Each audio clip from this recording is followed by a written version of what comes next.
let's debunk a myth. That story about how you can't make someone think of you is nonsense, and I'm going to prove it. It's not about black magic or cheap mind games. It's pure social psychology, the art of attraction. And yes, it's an art because, like any good artist, you need to know your tools and how to use them. First, forget the idea that you can't influence others. If you believe that, you haven't been paying attention. We're influencing and being influenced all the time, from the ads bombarding us to the way our favorite waiter recommends a daily special. Influence is everywhere, and you can wield it too. From a young age, we're taught be good people, follow the rules, and not stand out too much. But where has that gotten us? A mediocre life, blending into the crowd, waiting for things to magically happen. But magic, my friend, doesn't exist. What does exist is the science of social psychology, the art of making others think of you even when you're not around. Don't get me wrong, I'm not talking about becoming a manipulator or using dirty tricks. I'm talking about understanding the rules of the game and learning to play it to your advantage. Be the man who walks into a room and, without saying a word, commands everyone's attention. The man who leaves a lasting impression, effortlessly lingering in people's minds. And yes, it's possible. It's possible to be the man who, with just a look, a smile, or a well-placed word, can change the course of someone's day or even their life. Because when you understand the art of social attraction, you realize it's not about what you have, but what you project. Now, do you want to know how to make that special person unable to stop thinking about you? It's not as complicated as it seems. It's about understanding human psychology, knowing which strings to pull and when. It's a game of subtleties, being memorable without being pushy, leaving your mark without leaving footprints. So forget what you've been told so far. Forget being the nice guy who patiently waits for his turn. The world doesn't work that way. The world belongs to the bold, the risk takers, those who know what they want and go for it. And you're ready to be one of them. Before we get to the tricks, remember that if you subscribe to our channel, you'll be supporting me to keep making videos like this. No more delays. Here's trick 1. Trick 1. Mark your territory with distinctive scent. I'm not going to drop the bomb about how important your fragrance is without some reasoning. As cliche as it sounds, perfume works. It's studied and known as classical conditioning, discovered by Pavlov. Classical conditioning suggests you can create associations in someone's mind through repetitive, distinctive stimuli. A scent, when used repeatedly in your presence, becomes a reminder of you when they smell it in another context. It's a subtle but powerful way to build a psychological connection that makes them think of you more often. We've said seduction is an art, but it's rooted in pure psychology. Every time you wear that defining fragrance, you leave an olfactory imprint so strong that even when you're not physically present, your essence lingers in the air. When they smell it, bam, their brain makes a connection. No matter where they are or what they're doing, that scent transports them straight to you, to your shared moments, to that connection only you two understand. But don't just grab the first bottle you see in a store. No, friend, you need to choose a fragrance as unique as you are, one that speaks wordlessly of your style, your confidence, your masculine essence. Something that, when they smell it, makes them think, that's him, there's no one else like him. And here's the crucial part. Use it wisely. Don't bathe in it. Subtlety is your ally. A few drops on key points are enough for the sense of smell, that primal and powerful sense with a direct link to memory and emotions, to work its magic. So, the next time you meet, make sure to leave that olfactory impression. Because when it comes to leaving a mark in someone's memory, scent is your signature, your declaration of presence, your sensory legacy. Trick 2. Show up at key moments of the day. There's nothing more appreciated than a thoughtful message during the low points of the day, first thing in the morning to kickstart the day, after a tough workday, or before bed when they're exhausted. It's an energy boost that brings a smile. You need to be that unexpected message that brightens their day. No poetic nonsense or lines lifted from a romance novel. Just be yourself, be authentic, and above all, be timely. The idea is to keep it light and avoid being overbearing. Something simple, like that morning coffee or a beer after work, just what they need to start or end the day well. In the morning, when they're still half asleep, squinting at their phone, send something like, "Good morning. Did you know yawning is your body begging for coffee?" I wouldn't argue with it. Go conquer the day. Or, "Good morning. I hope getting up was easier for you than it was for me. Let's tackle the day. It's got to be better than it feels right now. If not, I'll check in later and we'll figure out how to make it better." Something fresh, something that sounds like you, that makes them smile and think, "This guy's cool." And in the evening, after a long workday, send something like, "How's your day going, survivor?" Don't stop there. Share something brief about your day, something with a spark that shows you've got your own daily battles.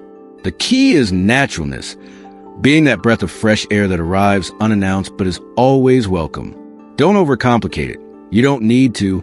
Just be the guy who shows up at the right moments, who genuinely cares and knows how to listen. You'll see how, little by little, without them even realizing, you'll become that recurring thought in their mind during those moments of the day. So, be that message they didn't know they were waiting for, that detail that makes a difference.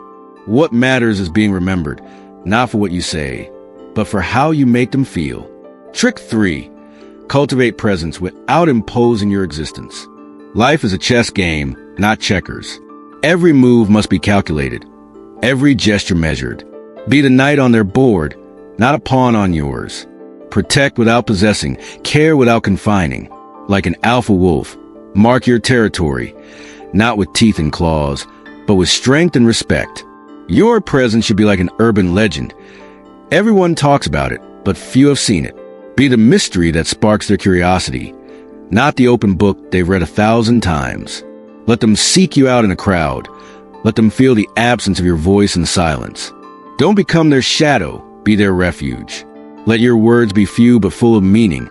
Your actions not chains but wings that let them soar. When you're with them, make every second count. You're not a clock ticking away time. You're the moment that stops the world. In war and love, true power lies not in conquest but in strategy. You don't need to control every aspect. Just influence the right ones. So, the next time you see them, don't ask, don't demand. Just be the man who doesn't need to seek attention because he already has it. Trick 4. Break the routine with plans that stand out. Forget the usual nonsense. Let's be original. You don't need to spend a fortune or plan something out of a movie. Think of something you both enjoy, something that breaks the routine without forcing it. If they're not into sports, don't drag them to a marathon or a game. Find something that connects with their taste, something that makes their eyes light up without needing words. It could be as simple as a topless crawl through unfamiliar spots, a board game night with wine and laughs, or something more adventurous like a getaway to a charming village. The key is knowing them, picking up on the details that excite them, and using those to surprise them. It's not about impressing them with how expensive or unusual plan is. It's about showing you care and put thought into it. So, the next time you want to plan something, skip the cliches and be yourself. If you pull them out of their routine with a plan they love, they won't be able to get you out of their head. Trick 5. Fakes don't last. There's nothing more pathetic than a guy trying to be something he's not.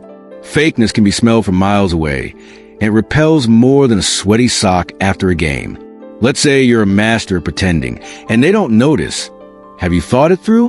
What kind of life or relationship are you hoping for? If you're after fleeting hookups, fine, play the role of your life. But if you want something lasting, what's the point of not being yourself? How long can you keep up the act? And more importantly, is it worth losing yourself for a relationship where they don't even know the real you? Authenticity is your best move. If you're a geek, own it. If you're into stamp collecting, let the world know. Whatever makes you you, that's what you need to show. Don't worry about fitting into the bad boy or movie star mold. What matters is confidence in yourself. If you accept yourself, they will too. And if they don't, their loss. We obsess over women falling for bad boys who aren't good for them. But if someone doesn't accept you as you are, maybe you're also chasing the wrong kind of person. Value yourself, respect yourself, or no one else will. And those who don't, they're not worth your time. So, no cheap tricks or rehearsed lines. Be spontaneous. Laugh at your mistakes. And if something goes wrong, take it with humor. That's the attitude that attracts. The one that makes someone think of you because you're different, because you're real.